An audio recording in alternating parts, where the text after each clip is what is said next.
Coronavirus, la pandemia. ¿Cuáles son los síntomas? ¿Cómo se transmite? ¿Qué puedo hacer para protegerme y prevenir la propagación de la enfermedad? Nuevo padecimiento que ha encendido las alarmas de los sistemas de salud. Coronavirus, la pandemia.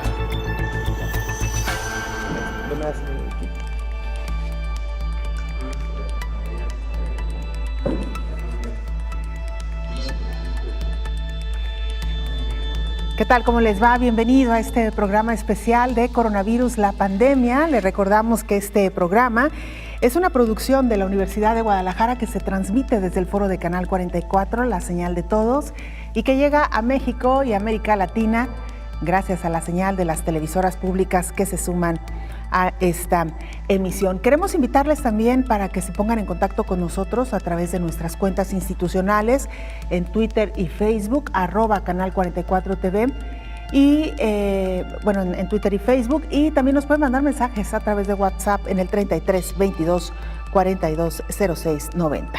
Hoy dedicaremos nuestro programa a hablar sobre los síntomas oftalmológicos que la COVID-19 ocasiona durante y después de la enfermedad. Investigadores de Madrid identifican a la conjuntivitis como una de las posibles manifestaciones clínicas de la enfermedad por coronavirus. Advierten de mayor riesgo en pacientes con degeneración macular relacionada con la edad que se infectan con COVID-19. Le tendremos, por supuesto, el detalle. Y la Organización Mundial de la Salud por primera vez reconoce que el uso de lentes o gafas puede reducir la posibilidad de infectarse y de transmitir el virus del SARS-CoV-2. De todo ello estaremos, por supuesto, hablando también con los expertos. Vamos con nuestra compañera Isaura López Villalobos para que nos presente la pieza introductoria que da marco a nuestro programa. La pandemia COVID-19 representa una encrucijada en la salud de las personas. Por un lado, se piensa que al tener el virus invadiendo el sistema humano ya no volverá, y en quienes la padecen, las secuelas que deja son a largo tiempo. En realidad, aún hay muchas dudas sobre el virus SARS-CoV-2 que surgió a finales de 2019 en Hubei, en China. Desde los primeros estudios advertía sobre los graves daños que dejaba a su paso. La entrada de la COVID-19 en el mundo de las personas ha sido catastrófico, no solo en el cansancio, fiebre, tos seca, también se describen dolores fuertes de cabeza, de garganta y problemas gastrointestinales. Este virus es tan escurridizo que entra por los ojos, nariz y boca. De ahí la petición del uso de cubrebocas en todo el mundo y de mascarillas que cubran todo el rostro para prevenir el contagio. Para algunas personas su afectación mayor fueron los ojos y el dolor de cabeza intenso. Esto es porque el virus infeccioso se replica o se intensifica en algunas zonas que es más vulnerable la persona. Para algunos, la afectación en los ojos ha sido severo. En los primeros meses de la pandemia, tras el monitoreo frecuente de pacientes con COVID-19, se detectó que causaba conjuntivitis. Este problema de salud, de acuerdo con estudios internacionales, aparece entre el 1 y el 3% de los casos de COVID-19. Los síntomas son color rosado o rojo en la parte blanca de los ojos, hinchazón de los párpados, aumento en la producción de lágrimas, picazón, irritación o ardor, secreción, lagañas en los párpados o pestañas. Los lentes de contacto provocan incomodidad y además de estos síntomas hay fiebre. Es una forma de identificar que sea COVID-19. En algunas personas, aunque ya pasaron meses que tuvieron COVID-19, siguen con dolores en los ojos y el sol incomoda la vista, además de tener dolores de cabeza. Ante una pandemia que no cesa, los oftalmólogos también mantienen medidas protocolarias para ellos, como para proteger al paciente de su vista, como cubrebocas, guantes y caretas. Además de una serie de recomendaciones, como en caso de usar lentes de contacto, el lavado de manos antes y después de ponerse o quitarse el lente, o en caso de usar armazón, seguir el mismo paso y evitar estar tocándolos. Los lentes de armazón pueden agregar una capa extra de protección. Los lentes con corrección o los anteojos de sol pueden proteger tus ojos de pequeñas gotículas respiratorias infectadas. Evitar estar tocando el rostro y frotar los ojos. Es importante usar un pañuelo desechable para tocarlos o tocar armazón. Con la pandemia coronaria activa en el mundo y con el riesgo de enfermar, es importante extremar las precauciones en todo momento. La COVID-19 sigue fija en los ojos del mundo. Informó Isaura López Villalobos. El informe diario de la Organización Mundial de la Salud, con sede en Ginebra, Suiza, nos lo presenta nuestra compañera Cristina Gallego, corresponsal de la agencia EFE. Cristina, qué gusto escucharte. Adelante con la información. Hola, ¿qué tal? Buenos días, Belén, y buenos días a todo el auditorio de Canal 44. Los casos globales de coronavirus siguen en aumento, mientras que las redes sanitarias de todo el mundo ya han administrado 536 millones de dosis de vacunas contra la COVID-19, según los datos de la Organización Mundial de la Salud. La organización ha revelado hoy el informe de la misión que viajó a China para averiguar el origen de la COVID-19, que desvela que la ciudad china de Wuhan y en concreto su mercado podrían no ser finalmente el origen de la pandemia. Las indagaciones indican que hubo casos iniciales que no tenían ninguna relación con el mercado de Wuhan y que ahora se sabe que en diciembre había una considerable transmisión en la comunidad que tampoco puede asociarse con ese lugar. Esta es la primera conclusión a la que llegó la misión internacional de 17 científicos que trabajó con un equipo compuesto por el mismo número de expertos chinos en su visita de 28 días a Wuhan. El lugar desde que se propagó inicialmente la COVID-19 se mantiene como un misterio, pues aunque el mercado no queda descartado totalmente, no hay evidencias suficientes de que la crisis sanitaria que vive el mundo empezara allí. China obstaculizó el trabajo de esta misión, como prueba el hecho de que ésta llegara a Wuhan más de un año después desde que se detectaran los primeros casos de coronavirus, si bien equipos de la OMS también visitaron el país asiático en febrero y julio de 2020. Por otro lado, los contagios este lunes y martes parecen haber bajado levemente con respecto a las cifras del fin de semana, pero ya casi alcanzan los 127 millones desde que comenzó la pandemia. El número de muertes se mantiene estable, lo que podría ser gracias a los esfuerzos de vacunación globales. Pese a esto, la distribución de vacunas sigue siendo muy desigual y 3 de cada 4 dosis siguen concentrándose en los 10 países más ricos, según ha informado la Organización Mundial de la Salud. El director general del organismo, Tedros Adhanom Ghebreyesus, ha recordado que aunque la vacunación ha empezado ya en 177 países, aún no lo ha hecho en otras 36 naciones y que el hecho de que el 76% de las dosis inoculadas se concentren en 10 naciones es perjudicial para toda la comunidad internacional. Reportó desde Ginebra Cristina Gallego para el programa Coronavirus, la pandemia. El primer médico que identificó el virus del SARS-CoV-2 era oftalmólogo. Se trata de Li Wenliang, quien fue perseguido y detenido por difundir los síntomas de un virus altamente contagioso. El primer médico que se dio cuenta de la COVID-19 y que advirtió que se trataba de un virus parecido al SARS, que era altamente contagioso, fue un oftalmólogo, quien por cierto se contagió y lamentablemente murió por la COVID hace ya un año. Se trata del doctor Li Wenliang. Li trataba pacientes en un hospital de Wuhan y advirtió a través de un chat a sus colegas a finales de diciembre. Sin embargo, la policía comenzó a investigarlo en ese momento por supuestamente difundir rumores falsos. El oftalmólogo falleció el 7 de febrero del 2020 tras contagiarse con el virus, según un reporte del hospital que lo atendió. La muerte de Li, quien tenía solo 34 años, provocó manifestaciones de indignación y dolor en redes sociales, donde una gran cantidad de comentarios exigieron una disculpa de las autoridades hacia Li y su familia. En diciembre de 2019, Li estaba trabajando en el epicentro del brote cuando detectó 7 casos de un virus que se asemejaba al SARS, el que provocó una epidemia global en 2003. Se sospechaba que los casos provenían del mercado de pescados y mariscos de Wuhan, y los pacientes fueron puestos en cuarentena en su hospital. El 30 de diciembre de 2019, Li le envió un mensaje a sus colegas en un chat en el que les advirtió del brote y les recomendó usar ropa protectora para evitar contagiarse. Ya en diciembre, Li publicó en la red social Weibo un documento médico en el que detallaba el diagnóstico de coronavirus para un paciente. Li no sabía en aquel entonces que lo que acababa de identificar era un coronavirus completamente nuevo.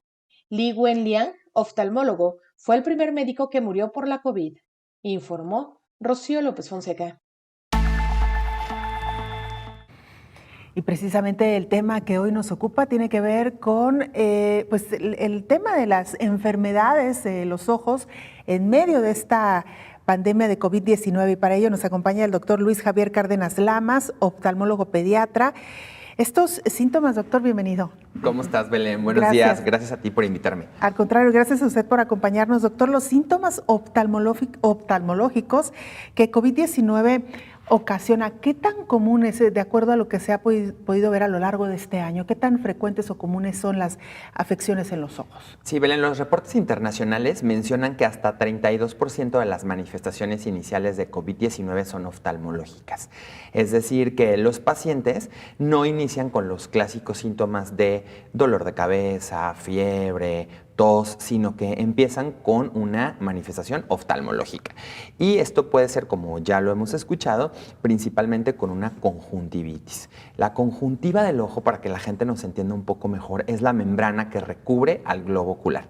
Es una membrana transparente y esta membrana es una barrera de protección justamente pues para proteger a nuestro ojo. Es entonces que es la que se llega a inflamar en cualquier proceso, dígase bacteriano, viral, traumático, alérgico, pero en esta patología, como es el COVID-19, bueno, pues se presenta una conjuntivitis aguda hemorrágica, es decir, ojos muy rojos, con mucho lagrimeo, dolor, ganas de tallarse, y es principalmente la manifestación inicial, aunque hay algunas otras que ahorita las platicamos. Doctor, justo esto que menciona es muy importante porque para la audiencia, para quienes nos están escuchando, quizás sea un síntoma que no asocien a COVID-19 y podríamos estar ante un caso de COVID-19 sin saberlo. Exactamente, y qué bueno que me estás preguntando esto, porque justamente todos los reportes y los pacientes que hemos visto pues nos mencionan síntomas que oftalmológicamente son comunes, ¿no? Que nos pueden hablar, incluso hay compañeros de nosotros que hacen como un test previo a revisar al paciente para ver si hay sospecha de la enfermedad y bueno, obviamente pues tomar aún más precauciones, ¿no? Pero efectivamente, nosotros hace rato fuera del aire me preguntabas cuáles son los principales síntomas en los niños. Bueno, recordemos que COVID-19 se puede presentar también en niños y justamente lo que más vemos en esta temporada es conjuntivitis alérgica. Entonces el paciente puede acudir justamente por dolor, picazón, ganas de tallarse, fotofobia, es decir, que le moleste la luz y realmente estar infectado por COVID-19. Ahora, lo que es muy importante es que generalmente estos síntomas al inicio no se asocian con otro tipo de síntomas sistémicos, pero conforme van pasando los días, el paciente empieza a notar fiebre, tos, dificultad respiratoria. Algunos síntomas oftalmológicos, como algunas conjuntivitis severas en los niños, pueden dar fiebre. Entonces, por eso ahorita la recomendación es que cualquier conjuntivitis que nosotros detectemos como una conjuntivitis infecciosa, no alérgica, no traumática, podamos asociarla y hacer el estudio necesario para descartar la enfermedad. Buenísimo este punto, doctor. Vamos a hacer una pausa, si le parece, y regresamos. Claro. Después del siguiente corte.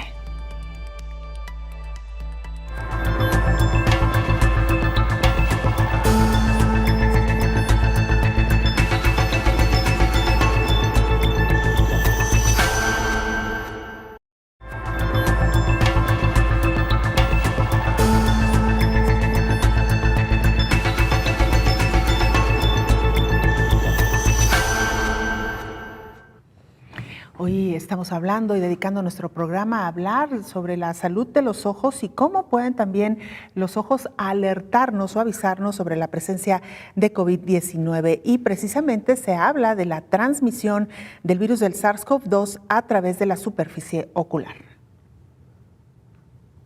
Aunque la vía de contagio principal de la COVID-19 es la respiratoria, también puede ser transmitida por el contacto humano a través de las manos y de superficies contaminadas. Menos conocida es la carga viral presente en la lágrima humana, así como en las células corneales y de la mucosa conjuntival. Sin embargo, también es posible este tipo de contagio. La transmisión del SARS-CoV-2 a través de la superficie ocular y la lágrima es factible. Los aerosoles infectados por el virus entran en contacto con la superficie ocular y posteriormente el sistema respiratorio a través del conducto. Aunque la enfermedad afecta principalmente las vías respiratorias, ya se han detectado cepas de casos de conjuntivitis con hallazgo positivo del virus en secreciones oculares. En otros estudios, se han comunicado pacientes con casos de inflamación conjuntival importantes que afectaría más o menos al 1% de los pacientes infectados con COVID-19.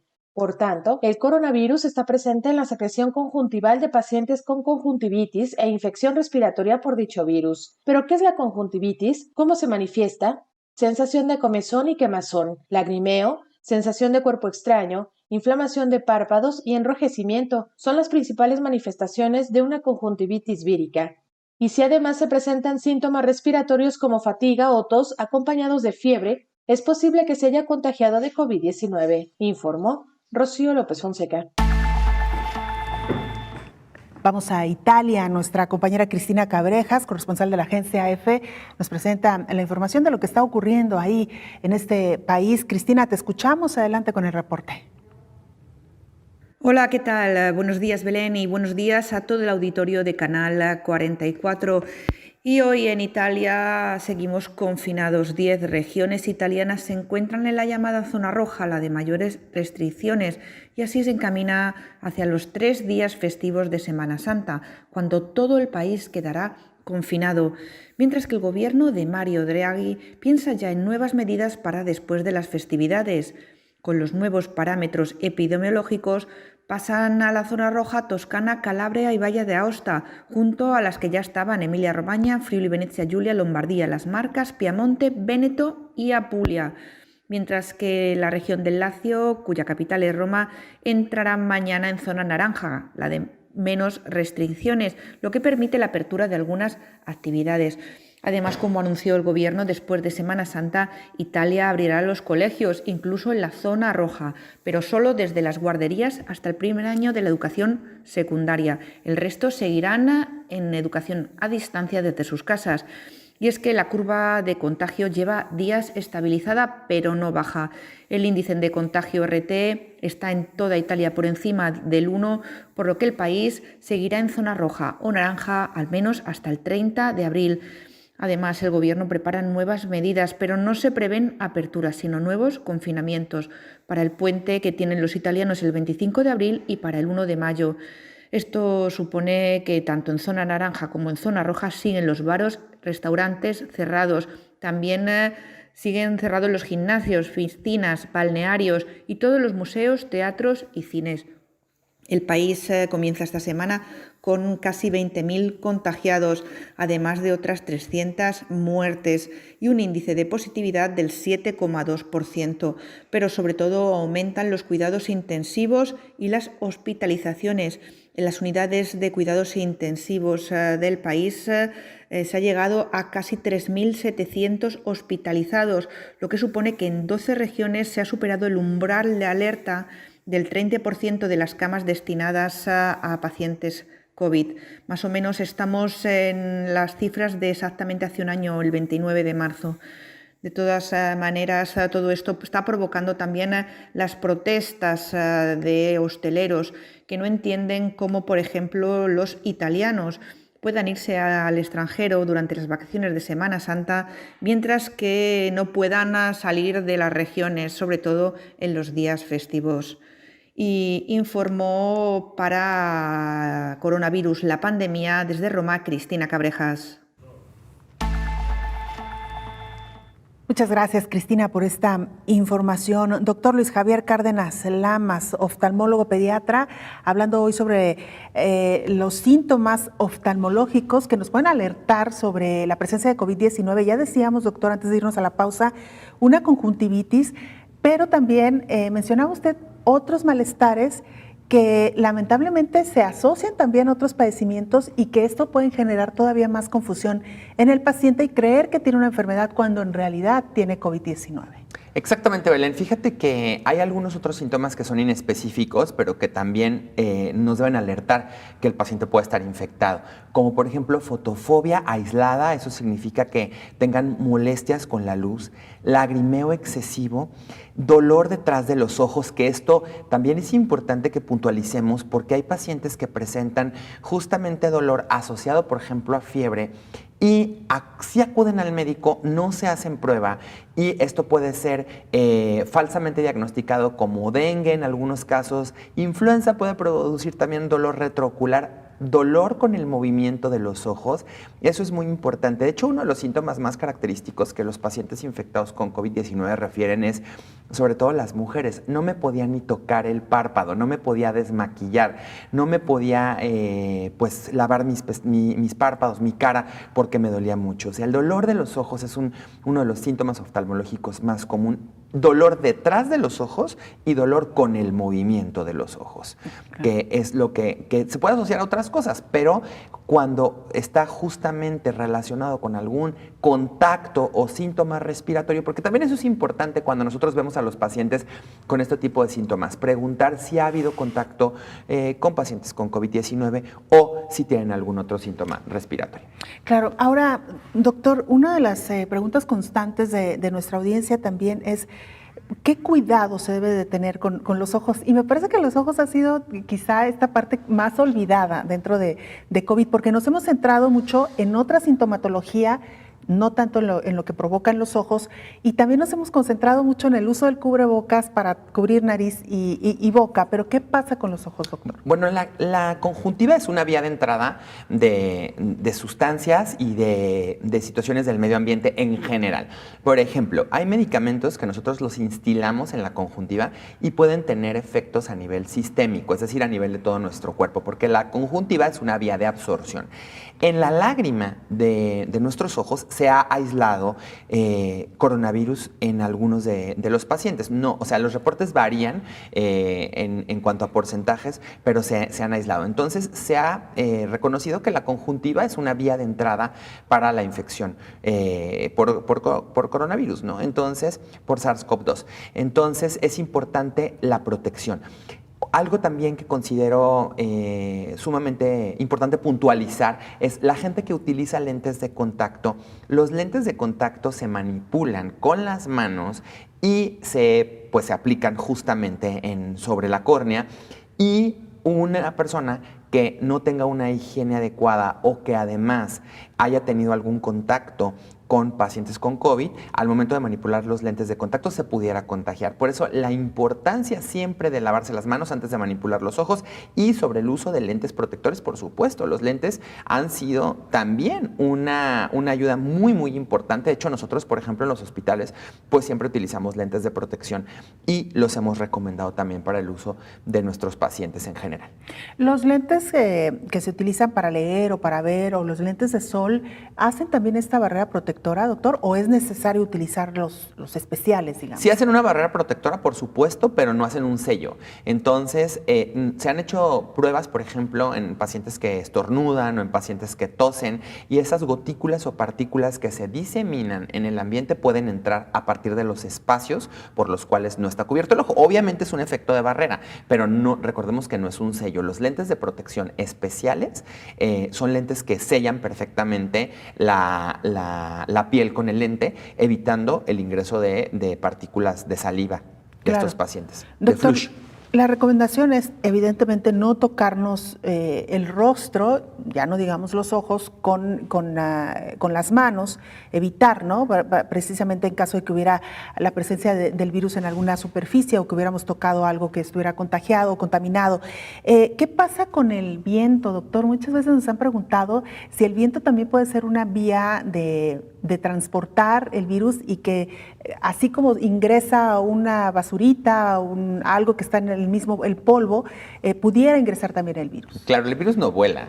El virus no le salen alitas y se va por el aire hacia otro lado. No, porque las partículas de saliva, cuando nosotros hablamos, tosemos, estornudamos, gritamos, cantamos, se dispersan rápidamente por el aire y el virus obviamente se dispersa. Pero si, por ejemplo, estamos en un parque, que esto es sumamente común ahorita, que la gente pues ya está yendo a los parques, pero siguen sin cubrebocas. Yo veo niños sin cubrebocas, adultos sin cubrebocas, niñeras sin cubrebocas. Y pues si tú tienes, aunque guardes la distancia, si tú tienes un contacto, bueno, si esa persona estornuda o grita o habla, esas partículas se pueden diseminar por ese aire que está entre tú y la otra persona y contagiarte, por supuesto. Pero no es ir caminando, no, sino pues ya tendríamos las estadísticas mucho más elevadas, ¿no? El hecho de ir caminando no produce un contagio como tal en el aire. Claro. Ahora, doctor, ¿cuáles serían, digamos, las recomendaciones precisamente en el cuidado de los ojos, además de, bueno, de no tocarlos con las manos? Claro, en general, bueno, los ojos tenemos que cuidarlos siempre. Yo defiendo totalmente el que la gente cuide sus ojos. Siempre les digo, con los ojos hacen su vida, con los ojos hacen todo lo que están haciendo ahorita. Ven este programa, comen, manejan, ven a sus hijos, ven el mundo, etcétera, ¿no? Entonces tenemos 2 ojos para toda una vida. En general, los ojos siempre hay que cuidarlos de la siguiente manera. 1, no tocándolos para nada, no aplicando remedios caseros, té de manzanilla no, ceniza tampoco, leche materna tampoco, lima tampoco, tierra de panteón tampoco. Todo eso que te estoy platicando son remedios que se utilizan en la cultura popular para tratar enfermedades de los ojos, semilla de limón quemado. Entonces, todo esto lo único que va a provocar son infecciones y infecciones severas que compliquen las enfermedades de los ojos. En general, no tocar los ojos absolutamente para nada. Y una recomendación que la mayoría de la gente desconoce es que nuestras pestañas funcionan como el mosquitero de nuestros ojos al medio ambiente. Las pestañas son un escudo, son una barrera. En las pestañas están partículas de polvo, contaminación, pelo de animales, heces fecales, etc. Las pestañas se tienen que lavar. Entonces, todos los días en la noche, lávense muy bien sus manos. Eso es una recomendación que yo siempre hago en todas mis entrevistas. Y con shampoo para bebé, de la marca que quieran, sin decir la marca, hacer mucha espuma y con las yemas de los dedos tallar la pestaña, cerramos el ojo, tallamos la pestaña del otro lado. ¿Por qué? Porque al final, aunque las pestañas funcionen como una barrera, pues esas partículas van a caer a los ojos. Y generalmente cuando nos da comezón, pues siempre nos tallamos los ojos. Y al tallarnos los ojos, esas partículas van a ingresar hacia nuestro fondo de saco conjuntival, produciendo infecciones, alergias y en ocasiones hasta infecciones severas como una úlcera corneal. Muy bien, doctor. Vamos a hacer una pausa y vamos a regresar, por supuesto, para retomar la charla con usted. Dejamos pendiente y para el siguiente bloque otra pregunta que nos hacen con mucha frecuencia. Si el virus del SARS-CoV-2 se transmite a través del uso de lentes de una persona que hubiera estado contagiada con el virus del SARS-CoV-2. Con esto y mucho más regresamos después de la pausa.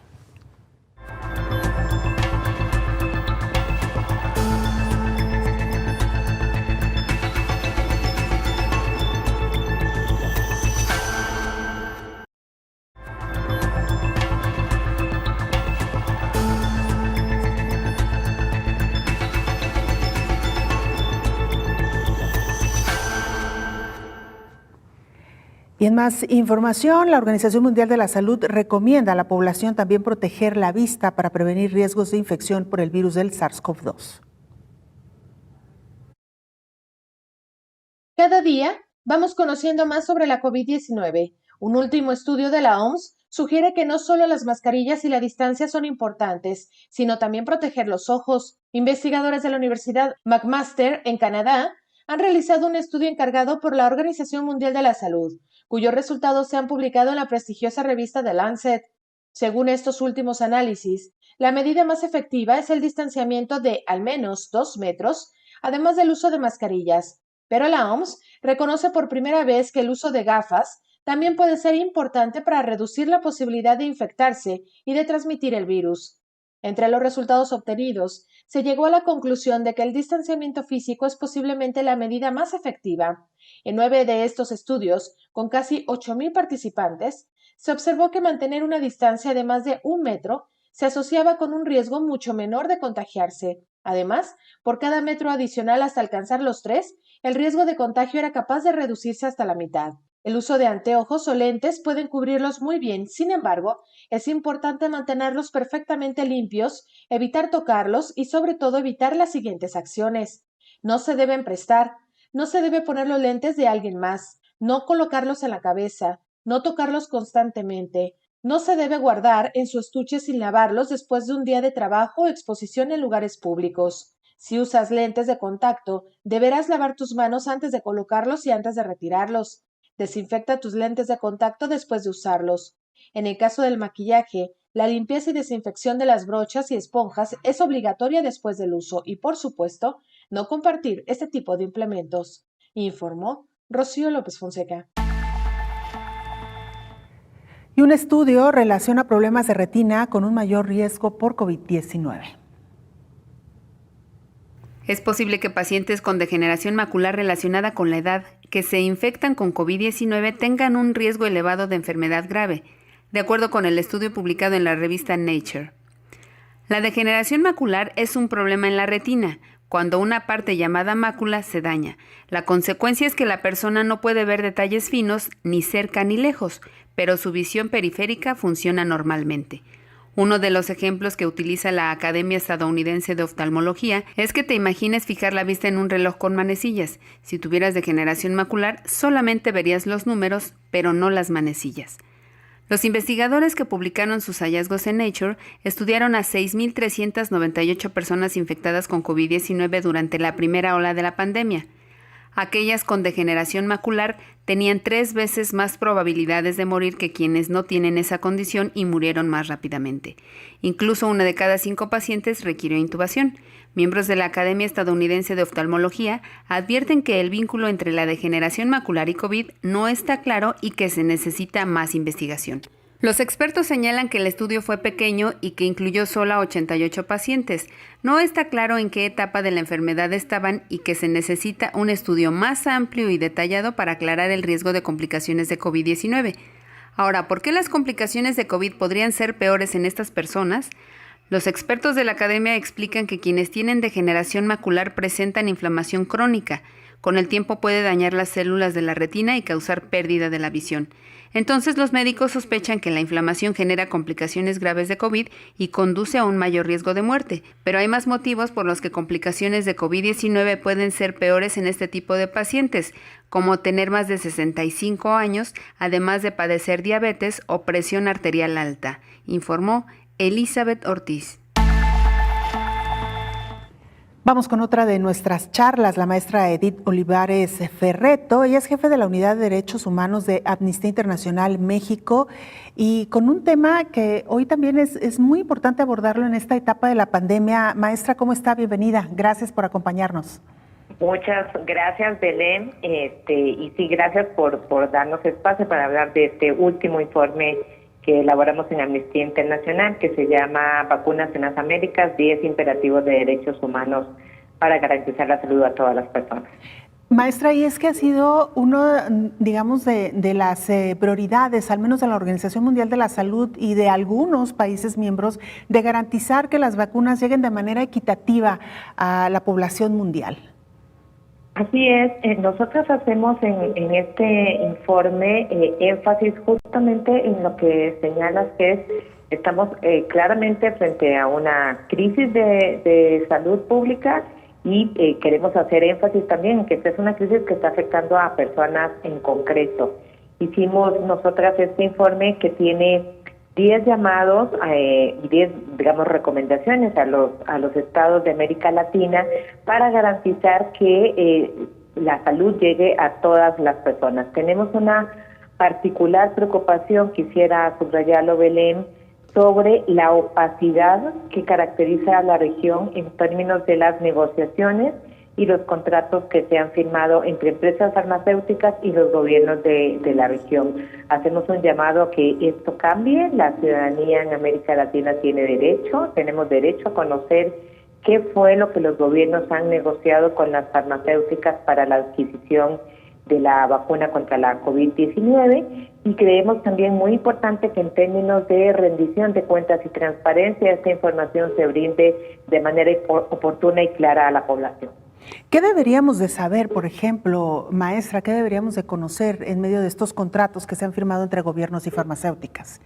Bueno, nosotros pensamos que debemos saber varias cosas. Debemos saber cuánto están invirtiendo los estados de América Latina en la adquisición de vacunas, bajo qué condiciones se dieron estos contratos qué implicaciones tienen estos contratos o cuál es la letra chiquita, como sabemos todos cuando firmamos contratos, qué dicen los contratos en términos de los compromisos que han adquirido los estados con las empresas farmacéuticas. En muchos países, incluido México, como sabemos, el Estado está adquiriendo vacunas de diferentes compañías farmacéuticas. Sería bueno también saber si lo está haciendo bajo las mismas condiciones. Quiero señalar que nosotras hemos sido enfáticas en decir que este no es momento de escatimar recursos. Estamos haciendo un llamado a que los estados hagan la inversión que esté en sus posibilidades hacer, pero eso no quiere decir que lo puedan hacer a espaldas de la población. Es importante que sepamos también qué clase de compromisos están adquiriendo los estados para adquirir estas vacunas.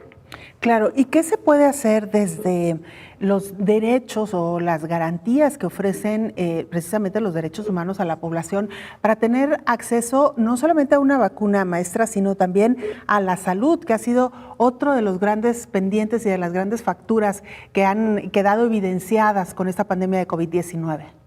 Sí, haces alusión a un elemento importante, Belén, que es que llegamos en América Latina en particular a esta pandemia pues con sistemas de salud francamente precarios en la región de las Américas. Hay que recordar que América Latina es la región más desigual del mundo y por supuesto que esto está afectando también la forma en que diferentes países están haciendo frente a la pandemia, pero también en que están gestionando el proceso de inmunización de la población. Para nosotras es importante, desde Amnistía Internacional hemos hecho ese llamado a los estados a que no escatimen recursos, pero que también que garanticen que en los procesos de vacunación haya condiciones para que la mayor cantidad de personas podamos acceder a la vacuna en el menor tiempo posible. Y que además tengamos en cuenta las condiciones de desigualdad, las múltiples condiciones de desigualdad que afectan a las poblaciones en América Latina. Nos preocupa que hasta la fecha ningún gobierno de la región nos haya respondido con detalles sobre cómo se está aplicando la vacuna a poblaciones indígenas en América Latina. Varios países tienen a las poblaciones indígenas entre sus prioridades de vacunación, pero no nos han informado cómo esto se está llevando a la práctica. Además, tenemos la situación de otras poblaciones como personas migrantes, personas refugiadas, solicitantes de asilo, personas privadas de la libertad, es decir, múltiples capas de desigualdad que hay en nuestra región y todas estas interseccionalidades deben ser tomadas en cuenta también, no solo en los planes de vacunación, sino cuando ya se están haciendo efectiva la vacunación en América Latina. Claro, maestra, porque usted menciona también un punto importante, la manera en que se ha decidido a qué población, en qué área se debería de iniciar con esta vacunación. Sabemos que en términos generales ha iniciado con el personal de la salud, lo cual nos parece pues bastante necesario y coherente dentro de esta pandemia que estamos viviendo, pero al empezar con la población abierta, al menos en el caso de México, se ha decidido por ciertos estados, por ciertos municipios, por ciertas colonias. Y aunque las autoridades han dicho que se trata de un cruce de información en cuanto al número de población y también el número de la incidencia en mortandad, pues a veces no nos queda tan claro si realmente se están considerando estos elementos, maestra. Efectivamente, Belén, parte del tema que tenemos es que hay muchísima opacidad en la información, por ejemplo, sobre cómo está avanzando la vacunación en México. Te quiero decir que México ha sido uno de los países de la región en que podemos acceder a más información, por ejemplo, sobre las personas que están contagiadas, detectadas con COVID-19, sobre la mortalidad también. Pero, por ejemplo, en la vacunación, la información que diariamente nos brinda el Gobierno de la República nos permite saber cuántas dosis están siendo aplicadas, lo cual no es equivalente al número de personas que están siendo vacunadas, porque además en México, como se están aplicando diferentes vacunas, algunas requieren una sola dosis y otras requieren 2 dosis. Entonces, en este momento no tenemos acceso a información que nos permita decir cuántas personas ya han sido inmunizadas frente a la COVID-19 en México, ¿no? Porque la información no lo permite saber. Pero además no sabemos cuántas de esas dosis se han aplicado a personal trabajador de la salud, cuántas son ya a población mayor, digamos personas adultas mayores, cuántas son, por ejemplo, maestros y maestras que ya también se ha iniciado la vacunación, y entonces esta, digamos, poca claridad en la información pues no nos permite tampoco, voy a decir, a la ciudadanía tener claridad de más o menos cuándo vamos a acceder a la vacuna otros grupos de población, ¿no? Entonces, sí hemos hecho un llamado también a que la información sea clara y transparente para la población, para que también la población pueda tomar decisiones con base en esa información. En el caso del personal de la salud, si me permites, Belén, también señalar que ha habido poca claridad sobre cómo se está avanzando con el personal trabajador de la salud, si se está incluyendo, por ejemplo, a personal sanitario de los servicios privados de salud, incluyendo, por ejemplo, a personas que brindan servicios en farmacias, digamos que brindan consultas en farmacias o en centros de salud alejados de las zonas urbanas. Muchas veces ese personal son pasantes y podrían no estar incluidos en este grupo que llamamos personal trabajador de la salud, y claramente están en un alto riesgo. Claro. Maestra, ¿dónde se puede consultar este informe? Sí, tenemos nuestro informe en la página de Amnistía Internacional, que es www.amnistia.org.mx. El informe se llama Vacunas en las Américas, 10 imperativos de derechos humanos para garantizar la salud a todas las personas. Le agradecemos su presencia en Coronavirus, la pandemia. Gracias, maestra. No, muchísimas gracias a ustedes, Belén. Hasta pronto. Es la maestra Edith Olivares Ferretto, jefa de la unidad de Derechos Humanos de Amnistía Internacional México. Hacemos una pausa, regresamos con más.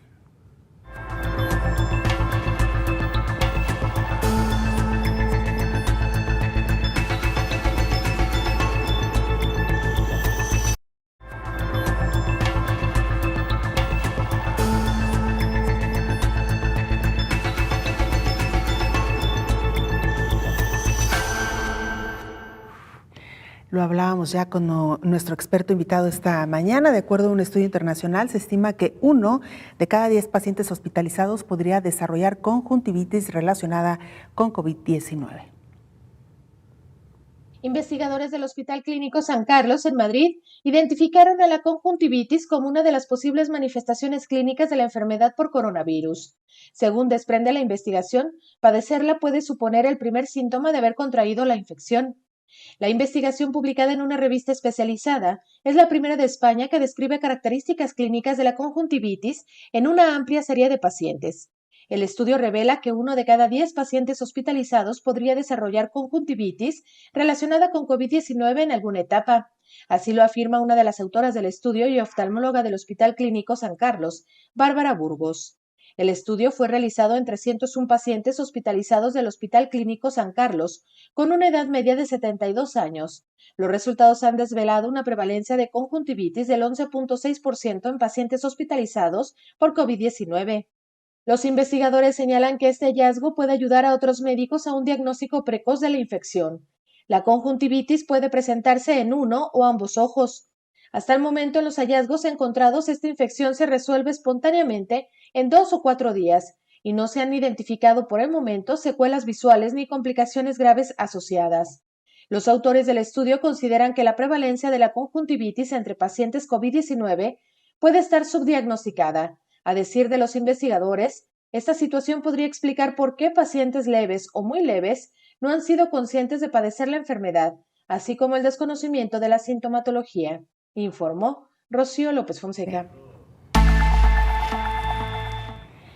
Seguimos y continuamos con esta charla con el doctor Luis Javier Cárdenas Lamas, oftalmólogo pediatra. Doctor, nos quedan apenas algunos minutos, pero algunos apuntes necesarios ya para cerrar, ir cerrando esta charla. Le decía, ¿qué pasa con los objetos prestados que pueden tener contacto con el ojo? ¿Es una vía también de transmisión de COVID-19? Claro, todos los objetos, incluso lo platicábamos ahorita, que se comparten y que tienen contacto con los ojos, dígase maquillaje, rímel de pestañas o máscara de pestañas y lentes pueden contener trazas de partículas, ya sea o de secreciones de los ojos o de secreciones nasales o de gotículas que están ahí. Y obviamente, como les decía yo hace ratito, pues tiene que haber contacto directo con el ojo, ¿no? O sea, a lo mejor unos lentes que no se deben de compartir no tienen un contacto directo, pero si tú, por ejemplo, manipulas los lentes y luego te manipulas los ojos, también. Y platicábamos ahorita fuera del aire sobre los maquillajes. Los maquillajes, sobre todo los que son alrededor de los ojos, pues deben de ser, y ahora sí que individuales, y son de objeto personal, no compartir brochas, no compartir esponjas, no compartir, pues todo lo que utilizan ustedes para maquillar sus ojos, definitivamente tiene que ser personal. Ahora, doctor, hablaba usted muy claramente de algunos síntomas que se presentan durante la enfermedad de COVID-19 y mencionaba la parte de la visión doble. Sí. ¿Qué pasa con esto? SARS-CoV-2 es un virus que tiene predilección por afectar ciertos nervios. En este caso, nuestro ojo se mueve a través de músculos y esos músculos se mueven a través de nervios. Entonces, se han reportado parálisis de los músculos que mueven a nuestro ojo. Entonces, son 3 nervios que intervienen en la movilidad de nuestros ojos. Entonces, hay quien puede dejar de mover el ojo hacia afuera, es decir, que cuando voltee los ojos hacia, pues ahora sí que hacia alguno de los lados, no pueda moverlo, o también hacia arriba o hacia abajo. Y algunos pacientes pueden reportar como síntoma de inicio visión doble. Y esto se debe a una parálisis oculomotora, es decir, a una parálisis por el mismo virus. Claro. Ahora, doctor, se habla mucho también de las secuelas que deja la enfermedad de COVID-19. ¿Qué se ha podido observar en el caso de los ojos? Dolor retroocular y con el movimiento de los ojos hasta 6 meses después, y parálisis oculomotoras, como lo que les platicaba hace un momento, que incluso yo ya he visto pacientes que no se resolvieron. Es decir, nosotros tenemos para resolver, hay parálisis de los ojos por muchas causas, pero normalmente nosotros cuando tenemos una parálisis aguda, es decir, cuando el paciente acude con nosotros, damos 6 meses para ver si no se resuelve y entonces si no ya intervenimos, y ya hemos visto pues a lo largo de un año pacientes que no se resolvieron y tenemos que hacer otro tipo de procedimiento para mitigar esa visión doble. Algunos especialistas han recomendado que después de haber pasado el periodo crítico o no crítico de COVID-19, es importante dar seguimiento, al menos durante algunos meses, a la salud. En el caso de los ojos sería esta misma recomendación, doctor, aun cuando aparentemente no haya quedado alguna secuela. Claro, por supuesto, pero además recordarles que los ojos se tienen que revisar por lo menos una vez al año. Entonces, independientemente de que haya tenido a ese paciente infección, contacto por COVID-19, recomiendo completamente revisar. Bueno, si ya tuvieron la enfermedad, revisarse, por supuesto, porque como ya escuchamos a lo largo de las cápsulas de tu equipo informativo, pues hay lesiones de las que no platicamos en otras partes, como por ejemplo en la retina, ¿no? O sea, hemos visto alteraciones en la visión en algunos pacientes con la enfermedad de COVID-19. Entonces, recomiendo ampliamente, si usted nunca ha revisado sus ojos, acudir con un especialista, un oftalmólogo, un médico oftalmólogo certificado por el Consejo Mexicano de Oftalmología, o acudir a nuestro Hospital Civil de Guadalajara, Fray Antonio Alcalde, donde vemos pues un equipo muy grande de profesionales que estamos a su servicio. Doctor, ¿habían visto algo similar con otros virus que afecten en términos generales casi todo el organismo? Mira, Belén, esta es la enfermedad de las 1000 preguntas y las 1000 respuestas, pero yo te voy a decir algo que a mí como médico, antes de ser, yo digo siempre eso, ¿no? Antes de ser oftalmólogo, soy médico, estudié medicina. Yo no había leído nunca antes de algún virus que tuviera tantos órganos blancos como afección. Este virus definitivamente, porque pues sí, hay virus muy específicos, por ejemplo, neurológicos, muy específicos de las vías respiratorias, muy específicos de los ojos, ¿no? Pero este virus que tiene predilección por tracto respiratorio, por sistema nervioso central y pues bueno, por otros órganos, en lo particular yo no había tenido, pues no había leído acerca de algo que afectara tantos órganos al mismo tiempo. Claro.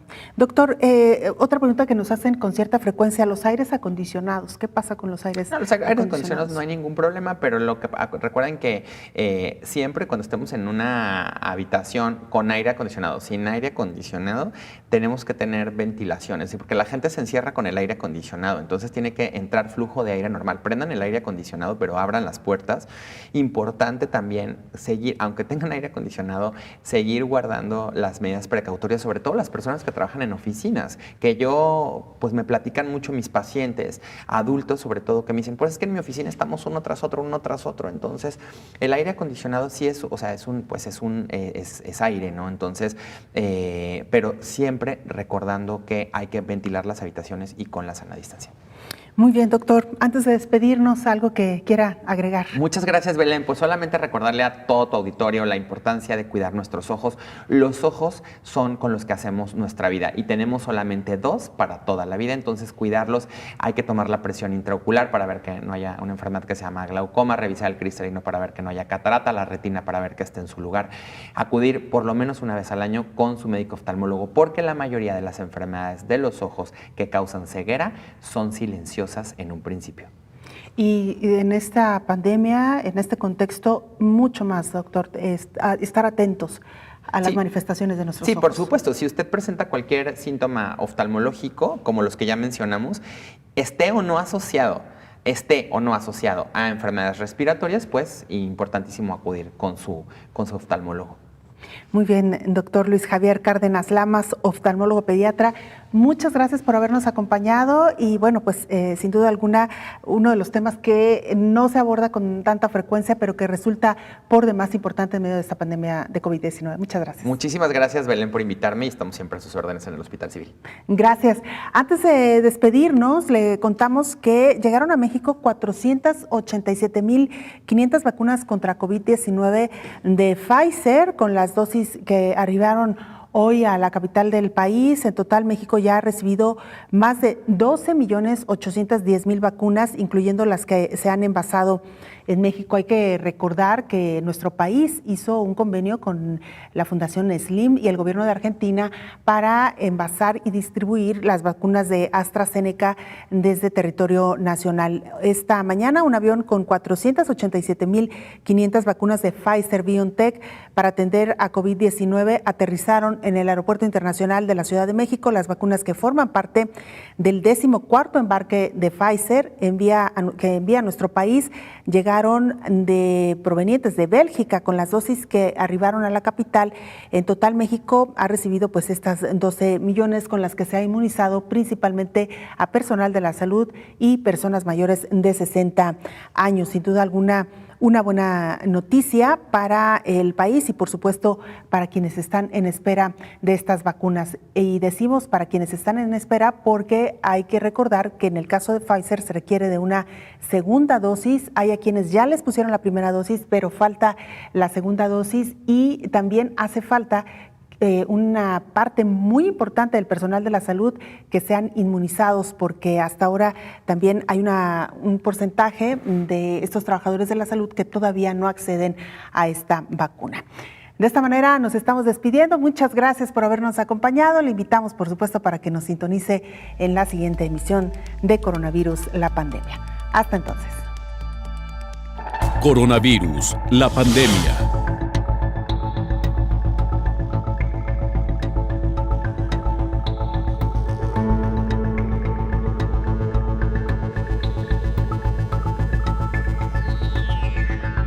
Coronavirus, la pandemia.